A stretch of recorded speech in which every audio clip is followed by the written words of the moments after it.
It's Mother's Day, so a happy birthday to all you mothers out there. This is Cards Hub 365, powered by Gray Bar on Sports Hub STL, brought to you by DraftKings. The crown is yours. Joe Roderick, Ethan Hannaford with you here on a Sunday morning. Ethan, it's been a week now since the Cardinals last lost a game last Friday night, as they go for 8 straight wins today.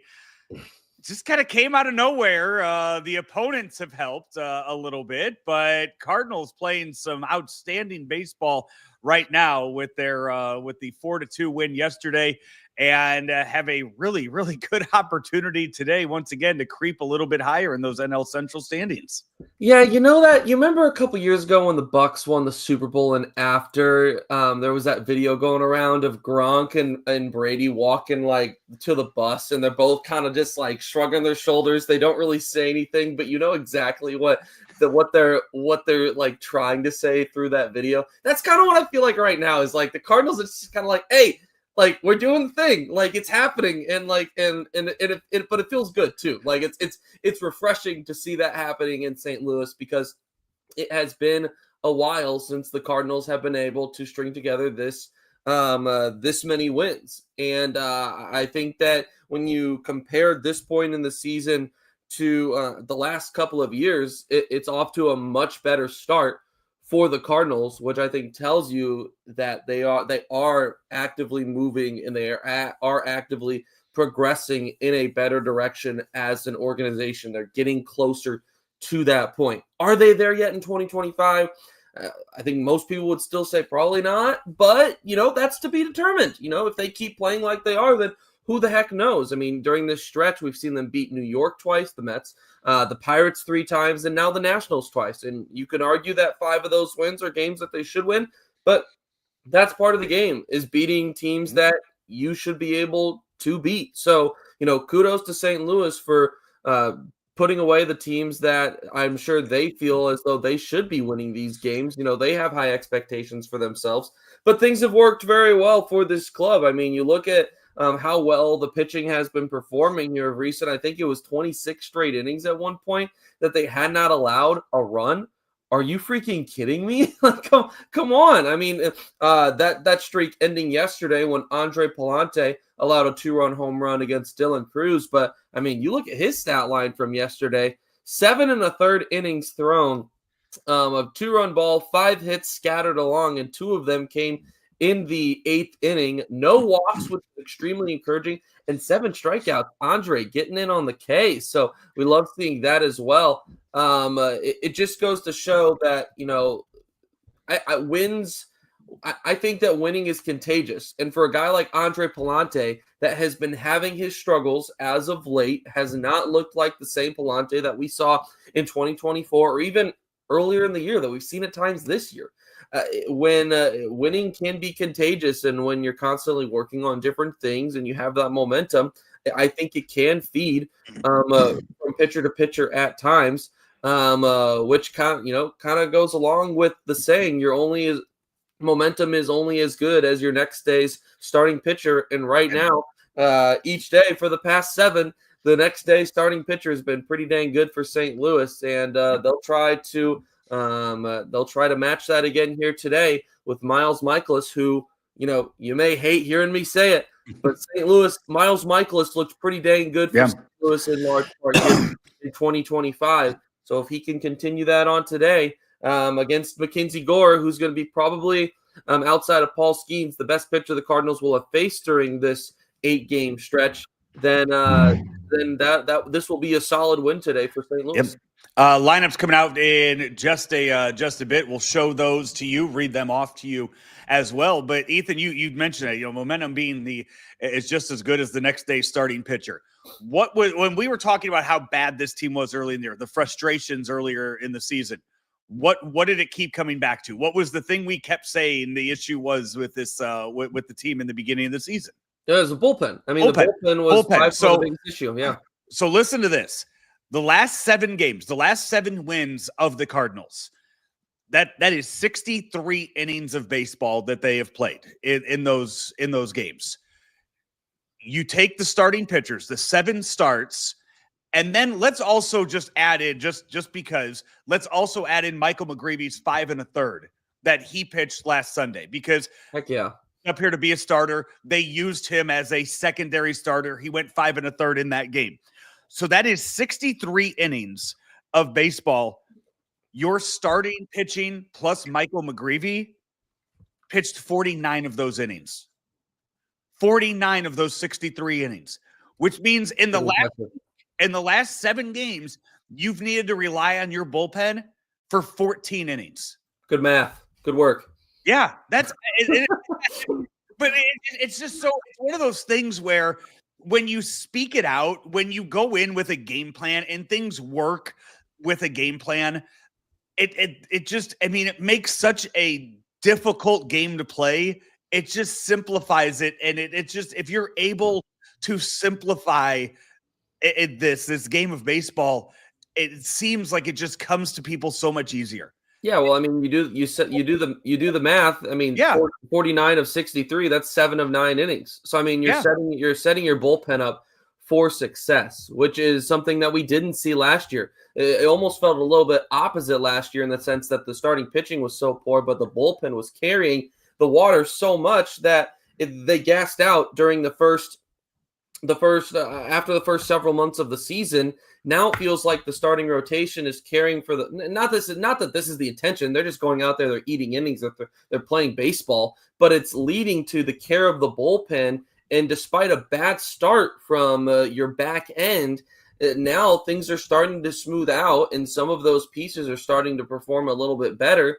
And now it feels like a little bit more of a complete product that St. Louis is putting out on the pitching side, not because the starters have been so much better. Now, don't get me wrong, during this 7-game stretch, they've been out of this world, but the back end has been able to perform much better as well during that stretch. And they've been able to close out games. They've been able to finish games. And all of a sudden, you're winning the games that you feel like you have at hand rather than letting those slip away. Yeah. And it's just, I mean, you just go back to the Tony La Russa days of this. And Ethan, you might be a little too young to remember the Tony La Russa days. I think a lot of our viewers probably will remember a lot of the Tony Talk TV after the game, or just, reading reports or hearing some of the one-on-one interviews that he did.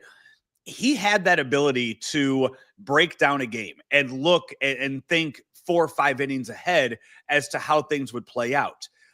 And when your starting pitching's rolling and you're getting those innings out of them and the pitch count's low, that again, when you can look at it and say, okay, like who do we go to in the 8th here? Because it's Helsley in the 9th. Like what are we doing in the blowouts? Okay, who needs work? Let's get that. I mean, it's just the trickle down effect. It works both ways. In this case, it's a trickle down effect. When your starting pitcher is not getting out of the 4th inning, then the floodgates are opening, and then it's just a mess for that, because then that's when the Memphis shuttle begins, with you having to tell a guy to go out there and eat one for 3 innings, and knowing that he's going down to Memphis right after that, and you're bringing up a fresh arm. Yeah. But when you can consistently do this, we are seeing the benefits of this right now. And I'd have to look, because I would imagine, I mean, I think the Twins also are on a 7-game win streak too. The 7-game win streaks, they just don't, it takes a lot of things going right to get to this place. Yeah, absolutely. And a lot of things are going right now for St. Louis. The lineup is doing their job. And on the nights where the lineup needs a little bit of pick me up, the pitching is giving that to them. And even earlier in the year, it felt like, through the first 20 games for St. Louis, you looked at the contributions that you were getting from each side, and it felt like too often the days where the hitting wasn't showing up was the days where the pitching would, but the hitting can't even manufacture 2 runs, right? To that extent, to that extreme. And we're not seeing that happen right now. Everyone is pulling their weight. Everyone is contributing, and it's leading to wins, like I said, against teams that the Cardinals, coaching and players would probably tell you they expect to beat. Now, there's still major league teams. Like I said, don't get me wrong. Like any win is a good win. There's no such thing as a bad win at this level. Everyone is professionals. But St. Louis being able to do what they have done now for 7 straight, it doesn't happen very often. And it has been impressive for this team that, was 5 games under 500 and it felt like all the momentum was against them at one point. It is encouraging to see how they have been able to, how they have remained mentally checked in, and how they haven't let that beat them up. It feels like this team 2 years ago, right? In 2023, it would have been a different story. That team checked out early in 23. They were donezo when they got to 12 games under 500 or whatever. That's not the case with this team. This is a different team. They're checked in. They know that they're playing for the future. And it's been encouraging and exciting to watch them really start to connect and figure it out. And guys like Victor Scott and Brendan Donovan and Lars Nootbaar take their own steps of progression in their career. Obviously, they're all in different places. Scott is really beginning to figure out and establish himself as a major league ball player, but we're seeing guys like Brendan Donovan take that step into being, a solidified top whatever percent baseball player in baseball. So guys are taking those steps of progression on their own, and that's exactly what this 2025 season was about from the very beginning. The lineups are out. Get to those in just a second. But first, want to tell you about DraftKings Pick Six. Real simple. DraftKings Pick Six. You get on there. First of all, if you haven't gotten on there yet, download the app. Use promo code STL Sports. When you do so, put in $5, get $50 back in credit for that. It's real simple. All you have to do is go to the sport that you want, whether it be baseball, and find the guys that you think are going to perform or underperform that day, and just bet. Just pick more or less of a number. And I say that before I get into the lineups because I tell you this, against Mackenzie Gore, a few Cardinals have some good numbers against him in their career. Both Mason Wynn and Nolan Arenado have homered against Mackenzie Gore in their career. Wilson Contreras, in 12 plate appearances, has a 600 batting average against Mackenzie Gore, 6 for 10 with an OPS of 1467. Mason Wynn, an OPS of 1867 in 6 plate appearances against Mackenzie Gore. Nolan Arenado with a OPS of 1,500 in 8 plate appearances against Mackenzie Gore. What I'm saying here is the Cardinals have hit Mackenzie Gore well in his young career. And when you also look at some NBA games tonight, NHL games tonight, there is a lot to get in on and have some fun with on DraftKings Pick Six. And if you head there now, download DraftKings Pick Six app and use code STL Sports. That's code STL Sports. New customers play $5, get $50 in Pick Six credits. Better payouts, bigger wins, only with Pick Six from DraftKings. The crown is yours. Gambling problem? Call 1-800-GAMBLER. Help is available for problem gambling. Call 888-789-7777 or visit ccpg.org in Connecticut. Must be 18 and over. Age and eligibility restrictions vary by jurisdiction. Pick Six not available everywhere, including New York and Ontario. Void where prohibited. 1 per new customer. Bonus awarded as non-withdrawable Pick Six credits that expire in 14 days. Limited time offer. See terms at picksix.draftkings.com/promos. I have the line. Hold up. Before I put the lineup up, I'm going to pull that off because I want you to see my face and I want you to see how serious I am about what I'm about to say here. Because yesterday in Rody Bombs, I picked Juan Soto, I picked Nolan Arenado. They did not homer. Who I threw in there though, but it doesn't count. I need all 3 to hit in order to win. In the Rody Bombs, I picked Jock Peterson to hit his first home run of the year yesterday. Jock Peterson homered yesterday. Felt like I was on a hot streak. And then Nolan Arenado and Juan Soto, no, they did nothing yesterday for me. But I like the numbers that I saw with Jock Peterson there. And Jock Peterson came through and homered for the first time this season, the first time I picked him in Rody Bombs. I tell you that to tell you this. Salvador Perez of the Red Hot Royals, he is facing Lucas Giolito today. In his career, he is 16 for 37 with 4 doubles and 5 home runs against Lucas Giolito. Yeah, that's all right. That's pretty good. That'll play.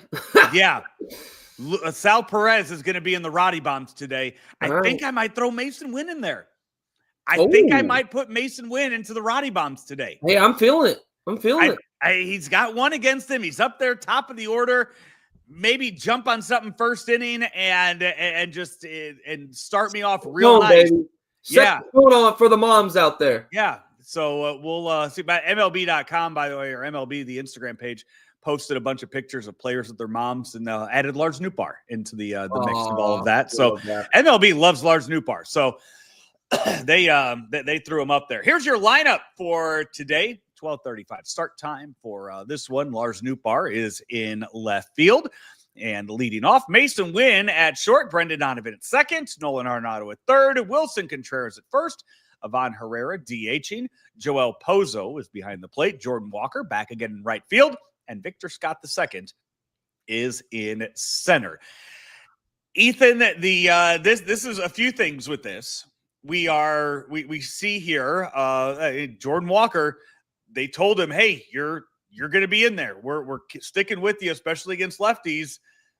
And you see him in there again. I know against a lefty, it's a little more difficult. Maybe Barrero would be in there, but they are going to give Walker as much of a leash as possible to get things right on his own.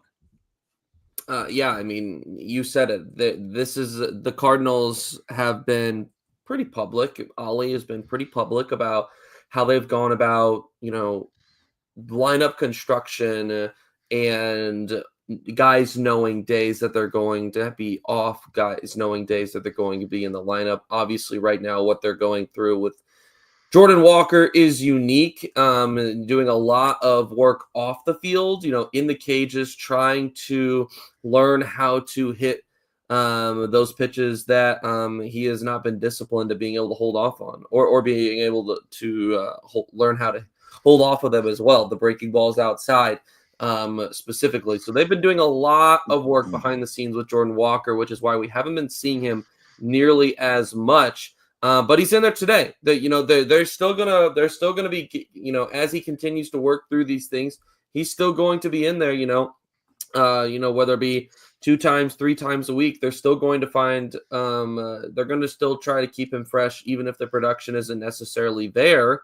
And like you said, against the lefty, the Cardinals clearly overloading this lineup with the righties today. Nootbaar and Donovan and Scott, the only 3 lefties in the lineup today. And we know that Newton and Donnie can hit just about any lefty out there. And, when you have Victor Scott playing the way that he is in center field, I wouldn't want to put anyone else out there either. No. So, I like it. I'm a fan of this lineup. I think that this lineup has the potential to get something done today, and it would be extremely refreshing to see Jordan Walker, for his own sake, get in on the action today, and find a little bit of a boost for himself as he continues to navigate hitting at the major league level. A few comments, and feel free to also weigh in on the YouTube chat as we roll on here. Any questions, any comments, we'll throw some up on the screen. I'm going to quickly address this one. Samuel chimes in saying, "No Nolan Gorman, where's the runway?" This is a situation. I mean, first of all, with Mackenzie Gore on the mound, I wouldn't have expected to see Nolan Gorman in the lineup, a left-handed pitcher against the lefty. You have options to not play Nolan Gorman today. Don't play him today. There's no reason to put him out there. Also, Mackenzie Gore leads all of baseball right now with strikeouts. 68 strikeouts on the year already for Mackenzie Gore. Why in the world would you put Nolan Gorman in that situation? That's putting your player in a situation to fail. If you put Nolan Gorman in there going lefty on lefty against right now the best strikeout pitcher of any starter out there in baseball, you're not doing it. It may be late in the game, maybe pinch hit when Gore's out of there and there's a righty on the mound. That would be an injustice to Nolan Gorman to start him in this game. Yeah, I mean, I'm looking through the game logs and seeing how consistently Nolan Gorman has been playing. He started yesterday, yeah. Started yesterday, went 0 for 4, scored a run, didn't strike out, so that's always a positive. He did not play in game 1, or technically he was a defensive substitution at the end of the game. Played twice during the Pirates series, twice during the Mets series. Played all 4 games against the Reds. So I mean, yeah, it's tough, right? Because it does get to a point eventually where it does become it becomes unproductive, right? To have guys in there every single day when they just continue to struggle. It's going to be interesting to see how they navigate Nolan Gorman. Obviously, we know the entire purpose behind this year is the runway, right? But also that they've been hesitant to give him at bats against lefty starters all year. So I don't take anything specific from this. The Cardinals have platooned pretty consistently against lefty pitching with a righty heavy lineup. So I imagine we'll probably see Gorman back in the lineup tomorrow. So yeah, I mean, but the reality is that Nolan Gorman does need to be performing better, regardless of this being a runway year or not. What we're seeing from him right now is concerning. I know I've said it multiple times. Rather than making the playoffs this year, I would rather. I think it would be a bigger win in 2025 for Jordan Walker and or Nolan Gorman to have concreted themselves as guys that can be in the middle of your lineup, that can figure it out at the major league level. We haven't seen that up to this point yet. Let's hope that turns at some point. But it definitely hasn't been encouraging early on. There's no doubt about that. You mentioned Mackenzie Gore's numbers. This is a strikeout guy. Nolan Gorman is a strikeout hitter. So we know that that definitely that doesn't favor him necessarily. I'm trying to pull up the numbers and see how Mackenzie Gore performs specifically against lefties because that might be something they're taking into consideration too here as I pull up the splits here versus lefties. Mackenzie Gore, it's not great. A 234 batting average against, let's see, 11 hits allowed in his 12 and a third innings of work. So I mean, it's not world beater. It's pretty. The numbers are pretty split against lefties and righties for him. So I think this has more to do with Gorman and where he's at. But like I said just a moment ago about Jordan Walker, these off days that these guys have are planned. They do schedule these out, and I imagine that they're just continuing with the routine that they've had for some time now. Also, I just got to give some love because this might be the best one that I have seen so far. Joe, in the comments, we have Mason Windu. Is that unbelievable? Actually, I'm glad you. Well, I was about to bring up this comment of Mason Windu on here because that was the next thing I wanted to address on this, saying that he's surprised to see Pozo catching today. Thought we would see him tomorrow with Libby on the mound. I have said it from, I think it was Libby or from Pozo's second start. So Pozo, the first game Pozo was called up was that game in Pittsburgh, that Monday night in Pittsburgh. Yep. And he hit the home run, but he caught Libby on that night. And then the next time he started was Libator's next start. And we have seen more and more and more. Anytime that Libator seemed to be on the mound, Pozo's been behind the plate. So I was very shocked to see that Pozo was starting today with Libby starting tomorrow. Unless there's something going on with Pages that we just haven't heard about. I was surprised by that. Or maybe now that Herrera's back and maybe you do need to start getting Pages, getting Herrera, guys like that, more starts with Libator because Pozo will not be up here the remainder of the season. Pozo will be back down in Memphis at some point, I would imagine, this year. So somebody else is going to have to catch Matthew Libator. And maybe that's the thinking behind it is that, hey, we don't know when we're sending Joel Pozo back down, but it's going to happen. Might as well have Pages catch a game for Libator here soon. Yeah, I think that I agree. That makes sense. Pozo has definitely things have worked with Libby. There's no doubt about that. I don't know necessarily if you say that Libby's success is because Pozo's behind the plate, but when you do find two that have chemistry, you like to put them together, So, but I think that is a good reality check. Is that, okay? Where is Pozo going to be in a month? Is he still going to be up with this club? You're going to have to make sure that these guys are have that chemistry outside of Pozo. That specifically Pages, eventually Herrera when he gets back to catching. that Matthew Liberatore's quality of starts don't go downward when Pozo does go down. So perhaps that's what we're going to see tomorrow. I'd be surprised if Pozo caught back-to-back days, but never say never. I mean, you never know. So either way, I gotta give some love to Pozo. I mean, he's been excellent in his time at the major league level, and that is something the Cardinals are in no shortage of, is catching pieces that they can rely on to perform when called upon. Pajes did it last year. Herrera did it last year, both when Contreras was out. Pozo's done it this year. Pajes has, I think, been extremely serviceable for this club. And the crazy part is that there's more knocking on the door. That's the crazy part, is that there's at least a couple more that are ready to go, or will be ready to go at some point. Jimmy Crooks is down there in Memphis. I mean, there's other guys that are going to be knocking on the door. So it will be interesting to see what exactly St. Louis does with the large amount of catchers that they do have in the system, on top of the guys that are right now by battling it out to see kind of where they fit in to the mold for St. Louis in the future. We will have the post-game show later on today. Myself and Grant Salzman will be on for that. Also, whenever the Battlehawks game wraps up today, post-game show for that as well. Cards Hub 365 brought to you each and every day by Gray Bar. If you're suffering from supply chain issues, have no fear. Gray Bar has you covered, and you can rely on their nationwide logistics network to get what you need, where they need, when they need to get there, all within budget.